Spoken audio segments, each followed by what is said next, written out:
তো আপনাদের একটা জিনিস দেখাই, আমি একটা বারের মধ্যে আছি।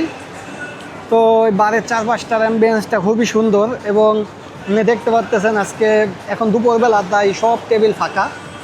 ওই পাশে কিছু ফরেনার আছে বৈশা আপনার ড্রিঙ্ক করতেছে, লাঞ্চ করতেছে। এইসব জায়গায় রাতের সময় বেশি ভিড় হয়। আর আশেপাশে খুব সুন্দর সুন্দর কিছু স্ট্যাচু আছে কার্টুনের। তো জায়গাটা খুবই ভালো। আর একটা জিনিস দেখে আমি খুবই অবাক হইলাম যে এখানে একটা এয়ার কুলার আছে, মানে বাইরে প্রচণ্ড গরম, আমি ভিতরে আসছি, ভিতরে এসে দেখি প্রচুর ঠান্ডা, কিন্তু আপনি আশেপাশে দেখেন কোনো গ্লাস নাই এবং কোনো এসিও দেখতে পারতেছি না। তো আমি ভাবলাম ভিতরে এসির মতো এত ঠান্ডা কিসের, বাইরে গ্লাস করা নাই, এসিও তো এখানে কাজ করবে না। তারপরে আমি দেখলাম যে এয়ার কুলার এই হাতে বানানো হাতে বানানো একটা এয়ার কুলার হয়তো বা এখানে আছে। তো এটা দিয়ে যে পাইপের মধ্যে দিয়ে ঠান্ডা বাতাস আসে। Uncle, how are you? Thank you.